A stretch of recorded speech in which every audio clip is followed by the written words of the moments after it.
All right, welcome, Dan. Thanks for coming on. Everyone knows me. Why don't we jump into learning a little bit about your background? This is I'm going to focus on sales and sales careers for veterans. So people that want to make money, keep watching. If you like working long hours with very little upside, you can exit out and go watch the consulting video, right, Dan? Well said. Well said. Hey, Wyatt, it's good to see you.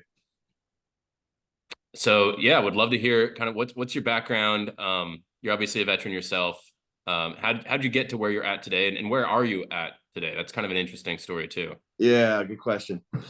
All right, so let's go back in time. I was a history major in college. I went to Temple University in the great city of Philadelphia, which I believe is your background. And I was trying to figure out what I wanted to do with my life. So I decided to go to law school. I went to law school in the evenings. I worked full time during the day for a state representative in the Philadelphia suburbs. And about halfway through law school, or quarter way through law school, I started political fundraising for a state rep outside of Philadelphia. And I won't bore you all with the details of where that goes or how far that went. But I learned a pretty valuable lesson, and the valuable lesson was that if I can fundraise for politics, I can sell something too. And it's pretty much the same thing. So my career transition went from a history major with the intent to be a lawyer to hey, I think I'm pretty good. I think I like this selling, fundraising, growth game, and I want to get more into that. So I did finish law school. I graduated from law school, and crazily at the same time, I was really fortunate to be able to figure out how to also honor my military commitment. So I joined the military during my 2L law school, my second year of law school. When I decided that I didn't want to be a lawyer, I needed to figure out what I wanted to do, and I was able to satisfy the military itch that I had. I joined the Pennsylvania National Guard. I went to Fort Sill, Oklahoma for basic training, and then I had a whole long training session to become an officer, an armor officer. So I got to do armor officer, and I got to do professional things, and I'll talk to you a whole lot more about all that stuff. So, why? What do you got? What else you got for me?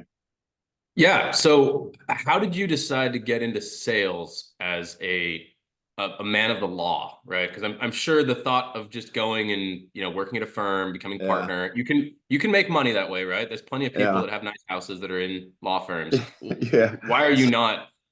Why are you not there?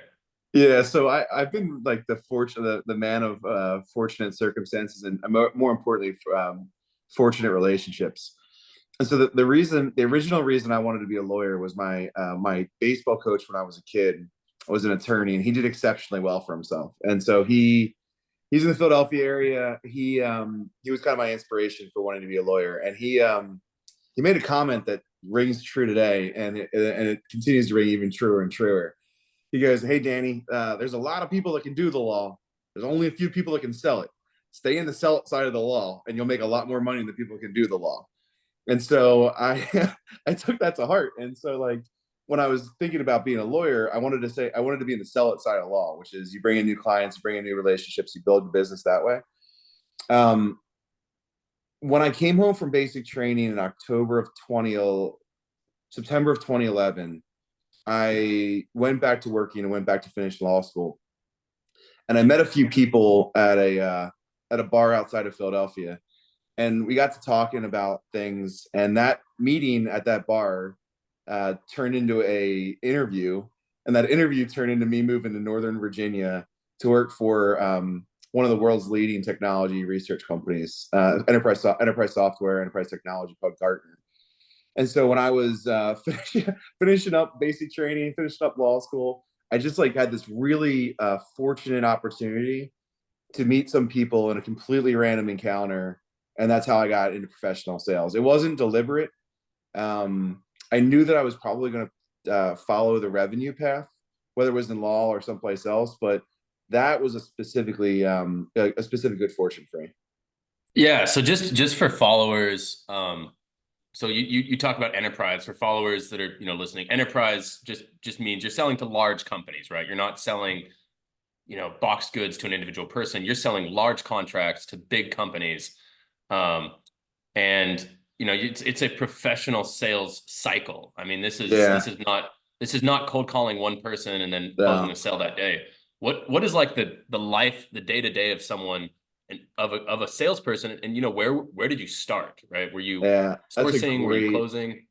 that's a great question. So the reason why I was hired at Gartner, I had no experience, I had no relevant experience.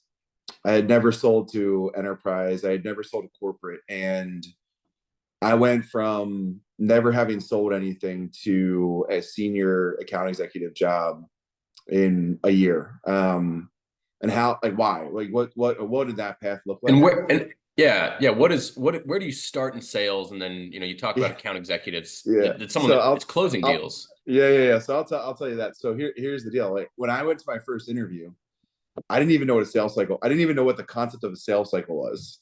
I just knew that I liked to go find people's problems. Like I really liked that.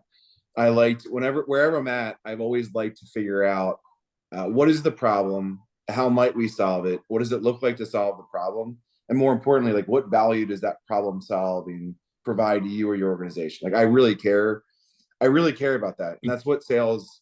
That's what really good enterprise salespeople do. Is they're relentless on trying to figure out what's the most important problem to solve, and how they go solve it.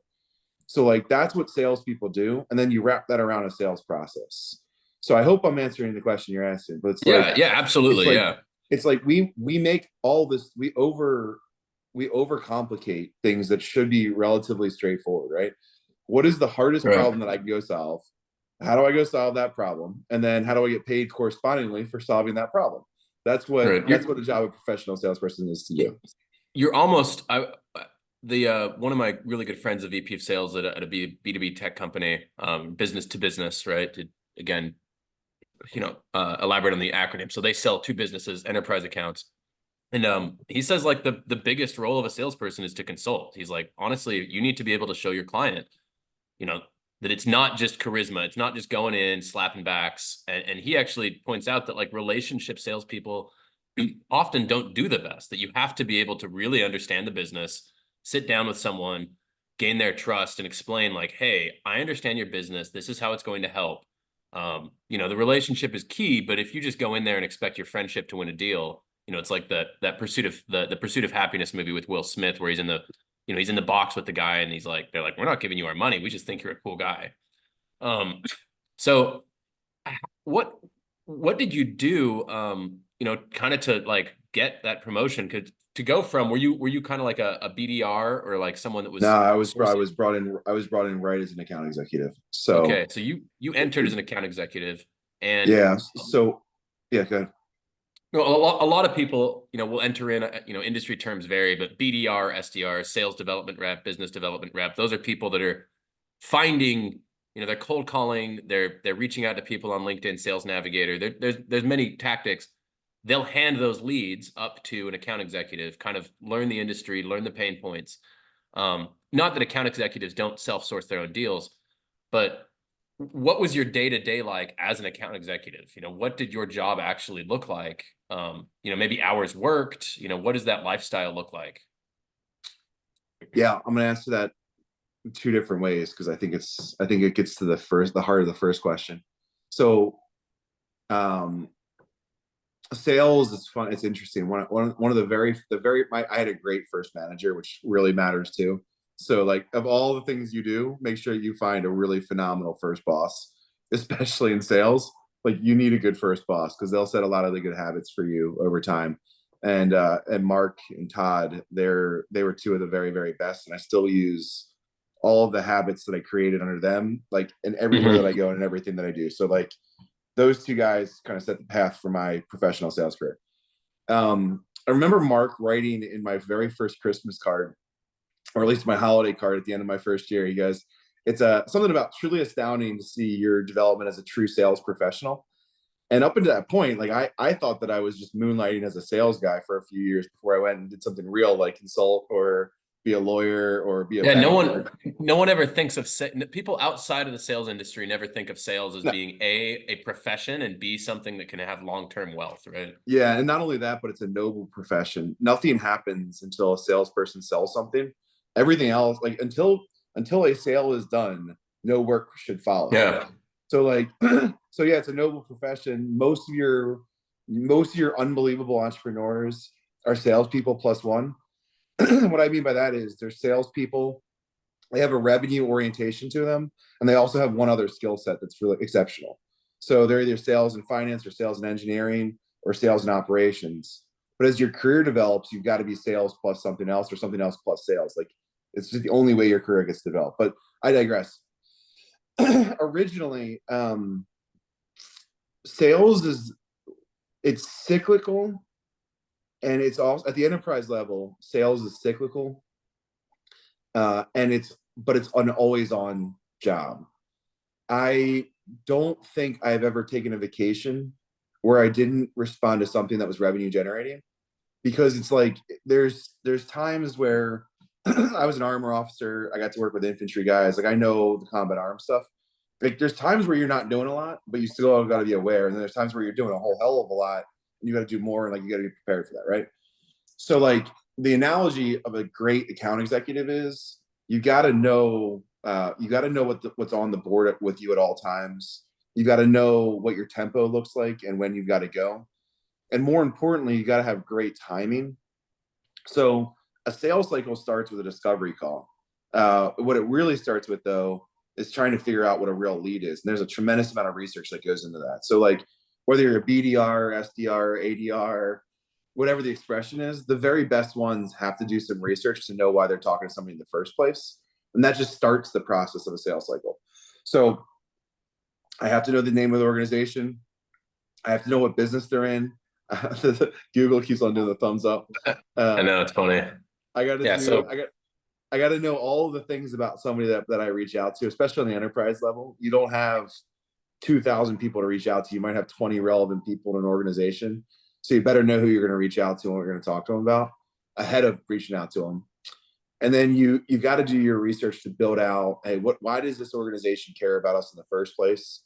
What does that look like? What problem do we think we solve before we can validate that in front of a customer? And if you've done all that really good work, then you've got the confidence to support what you're trying to do. So it's like, I don't mean to be such a nerd, but like the troop leading procedures and the army and the military teaching you that also plays a part in the sales cycle. Like, it's not that different from one yeah, another. in business in general, it's like, hey, you receive the mission, you let Yeah. everyone know, like, hey, we're let's figure out this, like, something's gonna happen. You make the mission, you start, you don't go wrong if you use troop leading procedures, military decision making process. Like, those mimic a lot of the best civilian pathways, right? Don't Oh, go into a absolutely. meeting and like use those terms. People will think you're weird, but reference back to those. Yeah, that you're Yeah. totally right. Yeah. It's like I use more of my military training than I do for sales than most of the stuff that I do. So it's just like the ability to communicate, the ability to maneuver, like command and control, making sure that other people are doing what they're supposed to be doing. And then also, like, you got to do your, like, as corny as you got to do your reconnaissance. Like, that is like one of the number one jobs, is to understand what it is that you're doing and why. And the amount of people that get distracted by shiny objects going in 100 different directions, you gotta like pick your lanes and go down the lane and be like reckless and a little bit and recklessly and like decisive in that lane. Like, you got to go down it.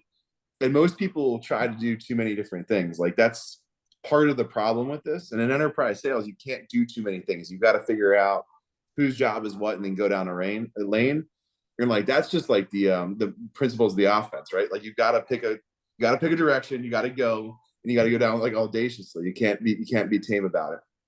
And so like, I think there's just so many parallels, and I think that military, enlisted and officer, and I don't want to just say that officers are great. Like, we've got to have everybody in there, because enlisted folks make some of the absolute best salespeople, because they understand the operations of the things that work. So it can't just be an officer thing. And we would severely limit ourselves if we weren't like, hey, we need the best sort of person to solve these problems. So I say that to a broad audience. I know why most of sit reps and steer codes is oriented to military officers and getting your MBA, but I wanted to like share that it's a broad career path that has a lot of opportunities for a lot of folks. Yeah, absolutely. I think one interesting thing about sales is also, um, especially for veterans, the compensation package is so different. That people coming out of the military are used to seeing a W-2, and you look at that, and that is that's your pay, right? It's very predictable. You know exactly where it's coming from. A lot of people get out of the military and they think, okay, that's, you know, if I get a job, that'll continue, and maybe there'll be like a bonus at the end of the year. You know, maybe I'll get, you know, 10, 20, 30, you know, depending on whatever your job is, I'll get a little bonus, and that's nice. You know, that's something the military lacks. Sales, you do get base pay, but you're not generally, the base pay is the least, or should be the lower of your compensation. If you're a good salesperson, you're not taking home most of your compensation from whatever the base salary is, right? Yeah, you're not even starting to talk though about the if you're when you're a revenue generator, you also likely get RSUs and equity in the business as well. And you also get Yeah. all these things that you've never heard about in the military that are super attractive. Right. So For I mean salespeople, especially. let me just be honest. Like I would I would not trade captain pay for a civilian job of equivalent pay because you've got better entitlements on the captain side than you do in the civilian side. Like that's just the Right. reality of it, right? Right. You have a lot of things that benefit you And you for a better W-2 job.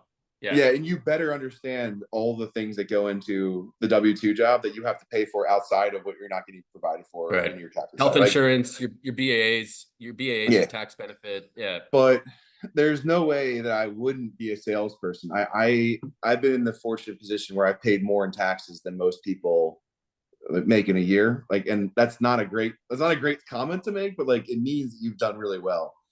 And so you base pay, bonus. I'm sorry, base pay, variable compensation gets you to your on target earnings. Beyond that, you get into accelerators. When you get into accelerated dollars, once you hit a revenue goal, that gets real exciting. And then once you get past accelerators, there's normally deceleration on accelerators, but you also have the opportunity when you really crush it for an organization, you really build an organization, they're gonna they're gonna likely give you stock options. And Yeah. if you get options in a business and you're fortunate enough to be able to do that, you really have the opportunity to create like wealth beyond just getting paid very well. Hmm. So I think it's really important to understand you can make a nice living in a lot of different jobs.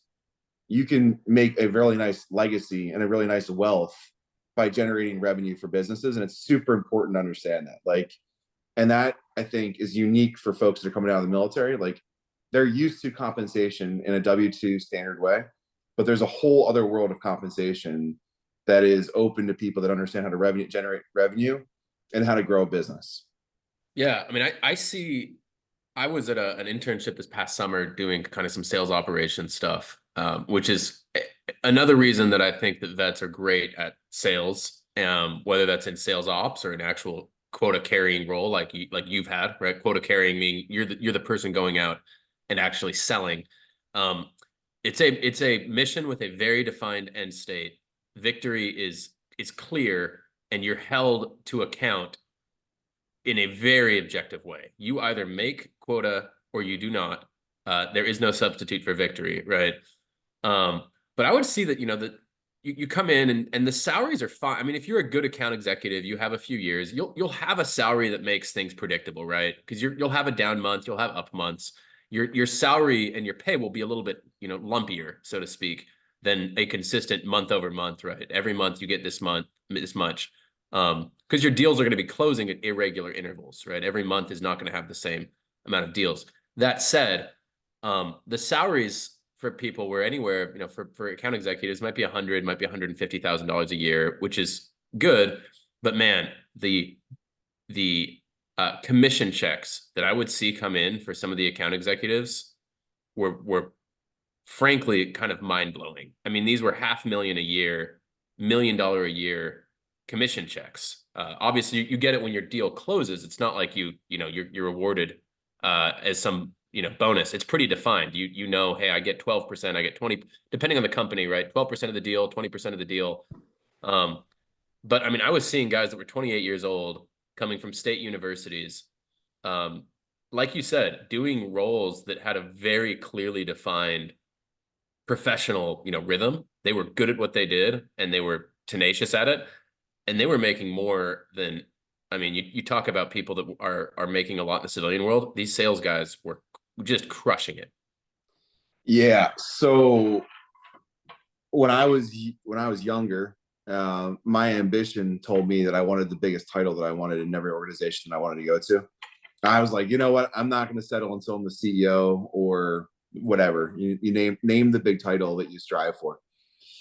Um, what I've learned though is that a senior account executive at an enterprise company that has a good product market fit has about the most control over their career and their earning potential as anybody I've ever seen in any organization. They're in control of their calendar, they're in control of the way that they do things.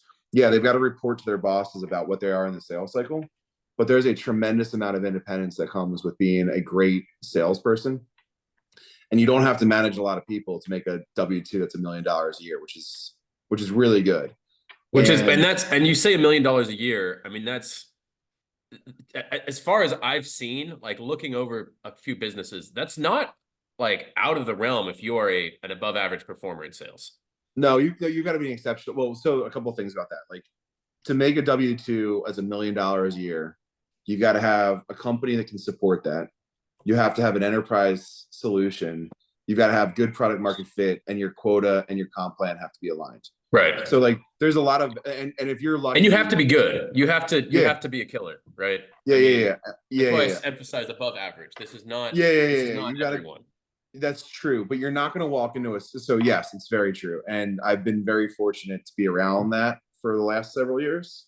So take that for what it's worth, but um, it's worth it's worth figuring out how to hunt for that to get to a place Hmm. where you're in the ability to do that, because you don't need 20 years of making $1 million a year to set yourself up and your family off pretty well. Because I'm gonna talk about what happens after sales real fast, Wyatt. Sure. When you've got actual disposable income and you don't spend it like a crazy person, then you get to invest. And when you start to invest in other businesses and do the other things, you really have the opportunity to take your earning potential and create real wealth. So when you start to invest in venture capital firms, when you start to invest in the stock market and other businesses and real estate, that's what great earning potential allows you to do beyond just have a really nice life. So like that is the really exciting part of being in a high income potential job, is that you have the ability to really create like instant generational wealth for you and your family by taking your income and then reapplying that and investing that. Yeah. There aren't a lot of professions that allow you to do that. No, and I think, a lot of the times people talk about like risk adjusted ways to wealth, right? If you want to talk about the way to become a Good point. billionaire, the way to become a billionaire is starting your own company. There's almost no other way to do that. Either starting your own private equity fund or starting a company. Now, the difficulty of building a $1 billion company, I mean, there's maybe like 10 people to 100 people a year that are going to do that. Risk adjusted, it's very, very difficult. The risk adjusted way to make $1 million a year, provided, like we said, you are at a good company, you are good at what you do. Um, the path as a salesperson, in my opinion, is one of the best paths if you're saying, look, I want to make a lot of money, and I want to do it in maybe one of the I don't want to say easiest, because obviously sales is a difficult profession. It's not easy. But when you compare it to something like, becoming a partner in a consulting firm, or going to a Fortune 500 company and trying to climb the ladder, the path is there if you're good at it in sales. Yeah, I also tell you that I think military folks are very well inclined to being great salespeople. And so I it takes a certain level of aggressiveness, it takes a certain level of boldness, and it takes a certain level of like just moxie. And I really like being around. I really like being around and associating with military folks to get into sales too. So I have to say that like your heritage and your background matter for what you go into, Hmm. and also you've got to like I've got a pretty strong independent streak. So like I don't really want to have to play nicely with somebody for 30 years to become the CEO of a Fortune 500 company. Like I want to be able to be kind of in control of my own time, my own calendar, my own life. Like I've got kids, and those kids are I cherish them, and I'd rather be at their baseball game or their soccer game or whatever than having to be on a call at 6 o'clock in the evening for doing something, right? Like, so like as a salesperson, you can control that. Yeah, you have you like you said, you're kind of I mean, you do have a team, and as you move up, um, you will manage people, right? Sales managers and VP of sales, but it's definitely a lot less of a kind of game of trying to figure out which stakeholders to bring into which meetings and who to contact, and Yeah. you're much more of an individual contributor with high potential. Now, I Yeah. also want to caution though. Oh, sorry, go ahead. No, somebody that also served in the military told me once that sales is great because it's just a pure sport. Like you have $1 million quota. If you hit $1 million, you're going to get paid. If you don't have $1 million, you're not going to get paid. So you just know, how you're being measured. Yeah, And what are typical I mean I have limited exposure compared to you. What are typical commission percentages for most AEs? 5%, 20%. I mean, what have you seen? so most of the places that I've worked at are on variable compensation or variable commissions. So that means that every percentage of plan that you go up, so like 100% of plan is your on target earnings. So for easy numbers, let's say $200,000 is your on target earnings, and you're at a 50-50 split. So that means you have 100K base and 100K in variable compensation. That means that if you have a number that's $1 million of growth in a year, or your number is $1 million, that means that if you sell $1 million, you're going to make your $100,000 compensation, your valuable compensation. So you're going to get from the 100 to 100,000 dollars. Mm-hmm. The way that companies tend to do that though is the first percentage of that are at 2%, the next is at 4%, the next is at 6%, the next is at 8%, and they scale Mm-hmm. themselves up to get you to your 100% quota. The really exciting part though is once you get to 100% of quota, accelerators beyond accelerator dollars beyond your quota, your on target earnings, tend to get to a place where you can make the checks that you were talking about earlier, Wyatt, which is like I made a $500,000 check because I sold this and my quota, my accelerator was at 30% because it's where I was at plan. That means if you sell an extra 1.5 million, you're making $500,000 on top of what you already made. And that's not unrealistic when there's a good enterprise sales Yeah. team that you're working on, and or a good product that has a good compensation plan. So like there's a lot of ways to get to your variable, your compensation plan, but you need to, that's one of the things that as you're navigating your sales career, you've got to manage your quota and your commissions and the company you work for pretty closely. It starts at ADR and BDR. BDRs get paid for meeting set or whatever their criteria is, and they get a bonus or commission based on that, all the way up to senior account executives and all the way up to chief revenue officers. Yeah. You're all getting paid based on some orientation to revenue. And CROs, if you've got marketing part of it, you're getting there's contribution of leads, and there's a whole bunch of other stuff that's involved in it. So the point of me telling you this is the sliding scale of variable compensation in the sales profession is extremely lucrative. The partnership path on consulting or the partner path on law also requires you to be a salesperson. You've got to be able to bring in new clients to generate new revenue. And that's when you get your own percentages of revenue as well. So Mm-hmm. everything that allows you to get to senior where you're getting paid well requires you to bring in new customers and bring in new business. And so that's just the way why I've seen this work out. Oh, 100%. Yeah, sales is, I mean, I remember I got to my first internship, my SkillBridge internship. I went to a startup, um, and this was a YC backed B2B tech startup. And I remember the CEO, who's a mentor of mine, was like, "Hey, I've got to hop on a sales call." And I was like, "Wait, what? Like, you're the CEO. Like, why are you on a sales call?" Right? And it wasn't long before I realized, like, if you are a founder, like the first 5 years, 80% of your time will be grinding on sales. Like, you must be able to sell your product. Yeah, yes, um, you have to sell your product, or you have to have a co-founder that can sell your product.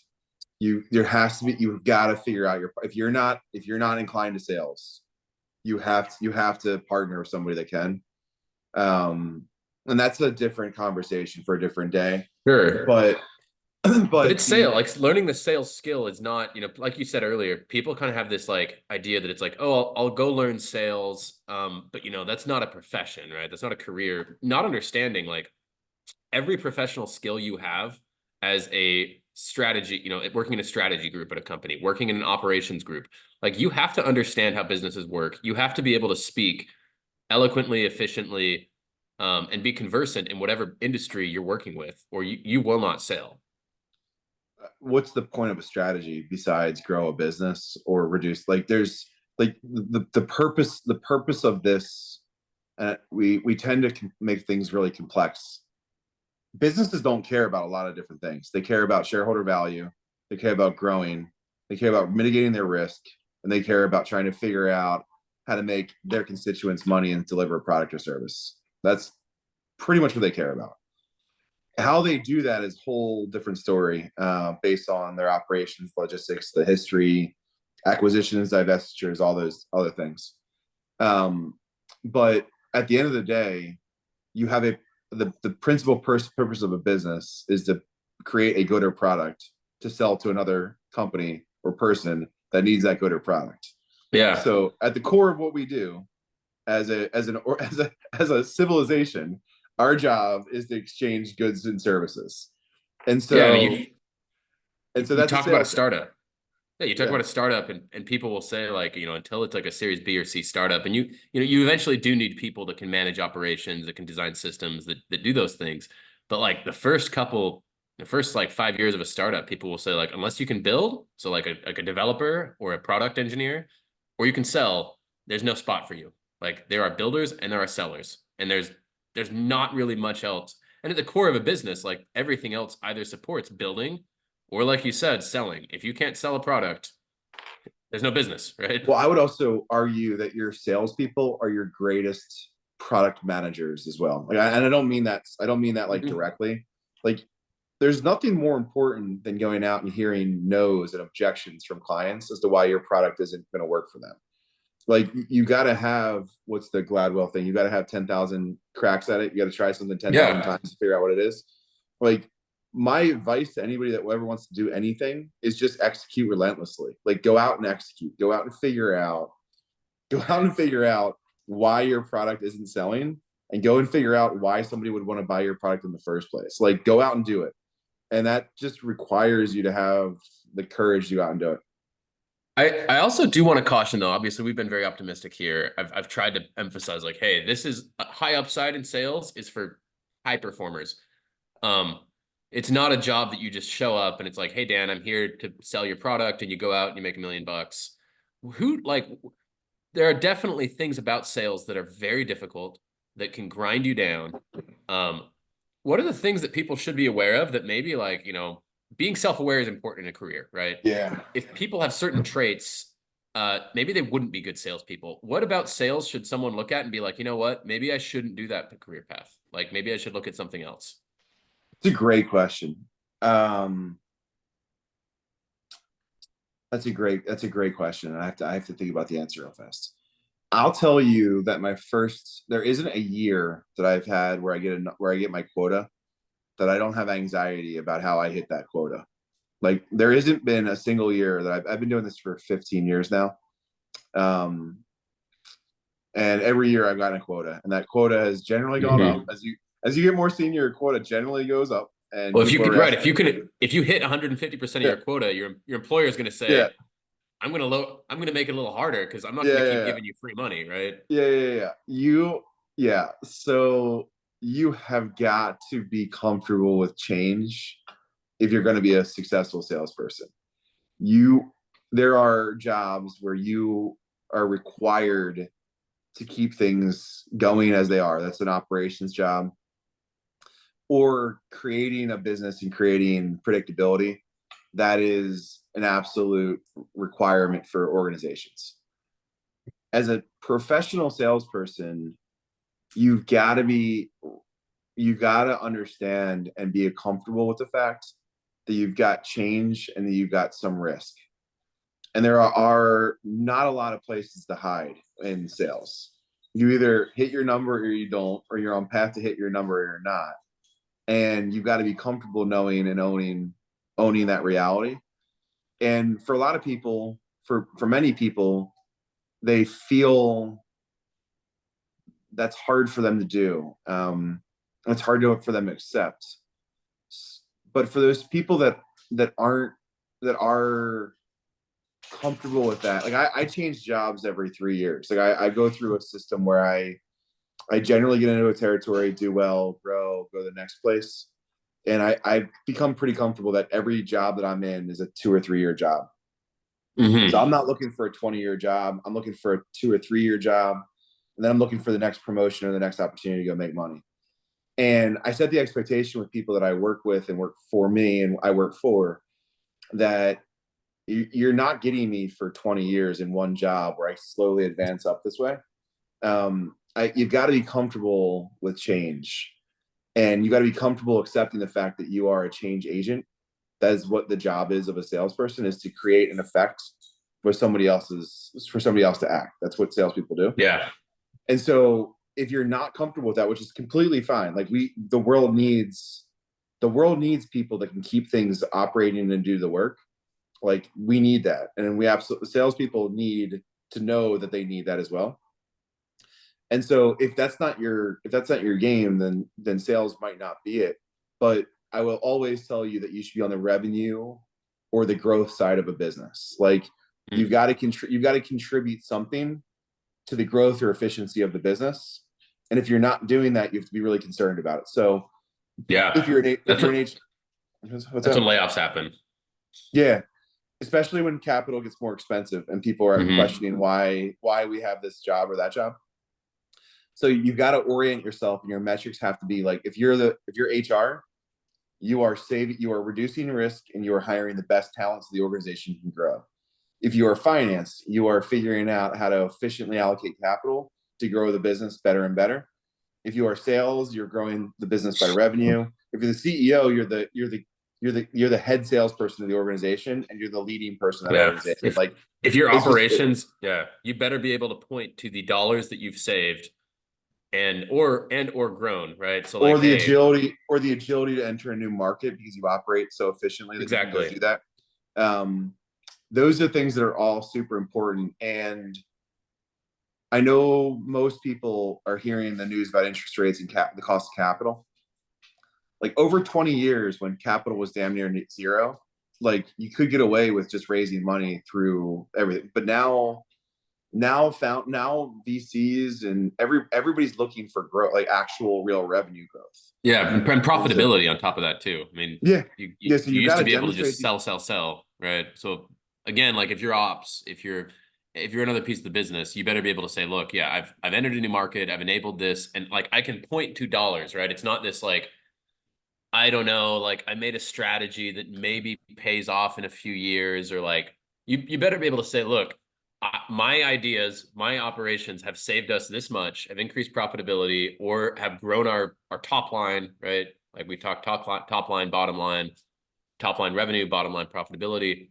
You have to be able to point to that. Sales is just so easy. Like to point to that. You either make a sale and bring in revenue, or you do not. There is no trying to figure out how you've contributed. Yeah, and I would also say to you that my dog is saying hi to everybody too, by the way. Oh, no, for sure. Yeah,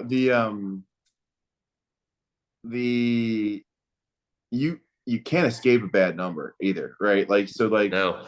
like you can't make it up. You can't pretend, and it's pretty easy to see. It's pretty easy to see when somebody has the pipeline or the ability to support their business. And so, and I think why, like, what I've started to do in my career is essentially take the OER concepts and apply that to my professional career. So like, I make sure that I know all my bullets. Make sure that I know all my numbers, and I present that at my end of year review now. And like, it's way easier and a way different conversation. Hey, I was at 105% of plan. I closed this many new accounts. I generated this much more revenue. Like these are the things that I did. Yeah. And if you can start to do that clearly, I think you're going to be okay. But that's Yeah. just it's the real story of the business that we're in now is that even when you're in sales, you got to attribute and you got to know how to create a direct line between you and the revenue you've generated. Because there's nobody else that's going to do it for you. Yeah. I mean, it's the essence of business, like you said. You can't hide. If you're someone that looks and says, you know what, I don't want a job where I'm worried every month about, and you get nervous, like you said, if you're someone that's like, man, I get really anxious about hitting deadlines month after month, like don't go into sales, right? If you're someone that wants to be able to say, like, I go and I have a pretty like a job that's not tied to metrics. I hope no one listening doesn't have that kind of motivation. But if that's you, like be self-aware, don't go into sales. It's also like one thing that my sales friends say is like you pointed to earlier, get a good product, right? If the product is terrible, it will be much harder to hit quota, much harder to make money. Um, and only a couple bad months in sales, and you could be like out on the street. Companies, if you're a salesperson that doesn't hit quota for a few months, like you're suddenly in a different spot. I would Um, say that that's not necessarily true. That's kind of industry and domain specific, right?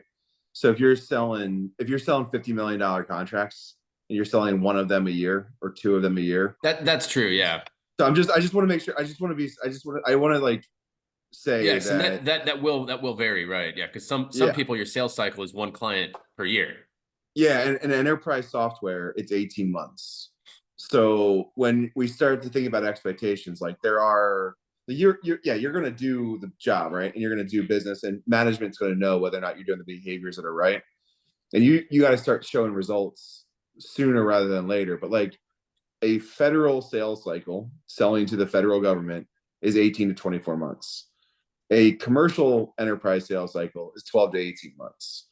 So, assuming you inherit a territory that had no opportunities, you're going to take 12 months to get there. And so, you got to be able to have the ability to store your cash to be able to get there, but also build out a territory and a pipeline so that your second, third, and fourth year, you make a lot of money, you crush it because you've developed the territory to support that and the pipeline to Right, support that. So, like, right. I say that because, like, the worst thing that people can do is expect they're going to close 150 deals in their first year.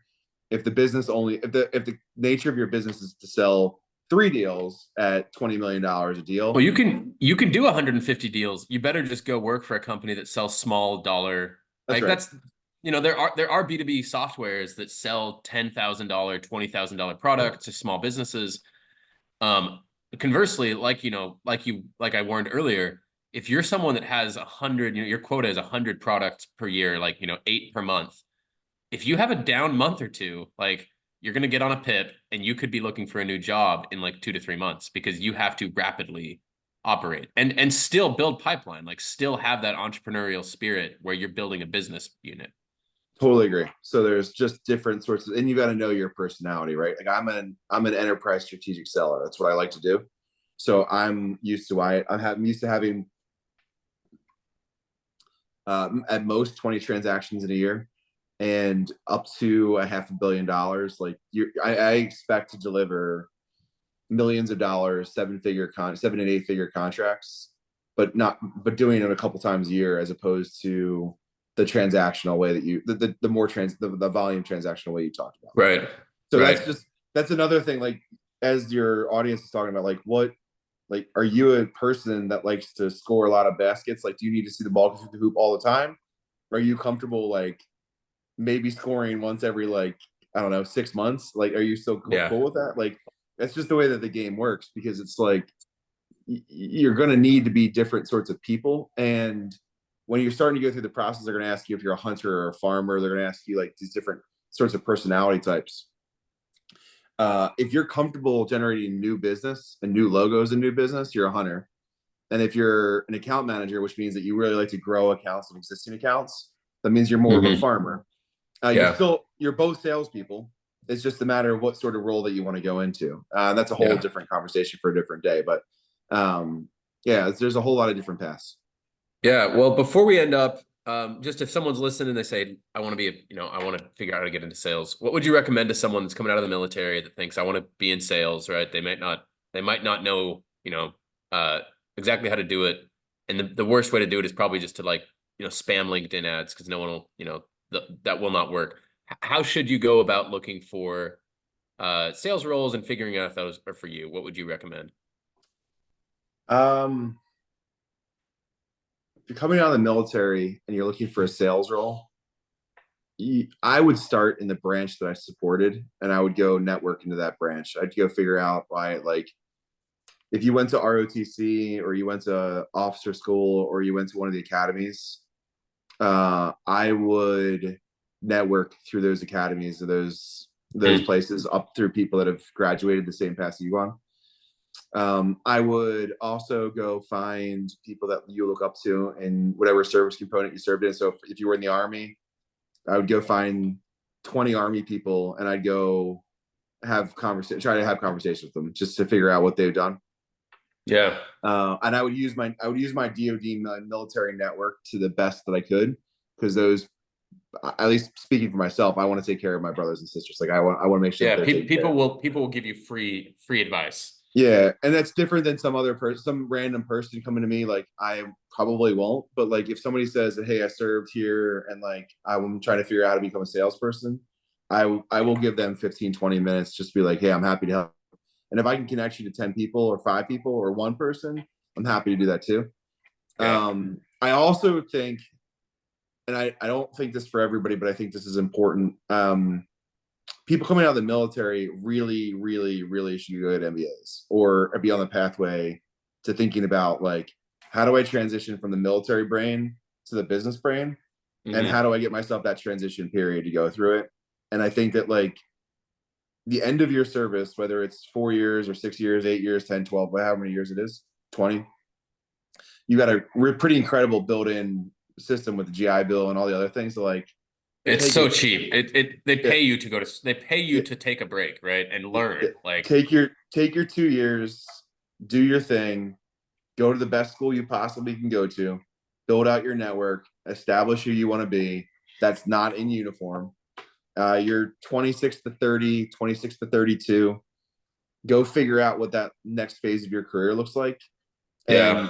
take the opportunity to go do that. And like And you the can you can do an MBA or like you, a law degree and still go into revenue. Like people don't automatically have to be bankers or consultants. There are paths yeah. from an MBA into revenue And operations. and the story is just like, hey, I wanted to go from being an infantry officer or an armor officer or a field artillery officer. And I didn't know anything about sales or business. So I wanted to go get my MBA to broaden myself out. And that makes you more self-aware than not. Like that's a good Like, transition. yeah, So, and like we said, so like being a salesperson, you have to understand how your product is going to affect a business strategically, financially. I spent the majority of my early AE career reading financial statements of companies that I was supporting and the management discussions of those of their financial reports. So like I knew the priorities of every business, every publicly traded business that I walked into.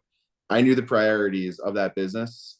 That was just table stakes. You have to know what you're doing. Yeah. And This isn't taking someone out for drinks, slapping them on the back and no, closing it. Yeah. no, I was 26 years old going into the C-suite of Fortune 500 companies. They don't care. They didn't care at all about my Yeah. like my drinking proclivities or whatever. I had nothing in common with them except It's for the fact that one of the greatest myths of sales is that it's yeah, all except relationship based. yeah, except the fact that I knew their business and I was here to help them. And I think that's the noble calling of sales. Like I know your business. I'm here to help you. I want to deliver on my mission, and in return, you're going to pay me a fair exchange of value. And that's the basic equation of sales. Yeah. Well, anyway, Dan, thank you so much for coming on. You're easy to find on LinkedIn, and like you said, you're happy to help people that are interested. I think sales is a great profession for veterans. I've seen vets crush it. We'll have a couple other, salespeople on the next year or two, and might even do like a sales panel Q&A. But Yeah, yeah, appreciate you. Sorry, go ahead. no, I'm there for it. You let me know how you want to help because it's a great path for a lot of people. I completely agree. So, all right, Dan, thank you so much. Thanks, guys.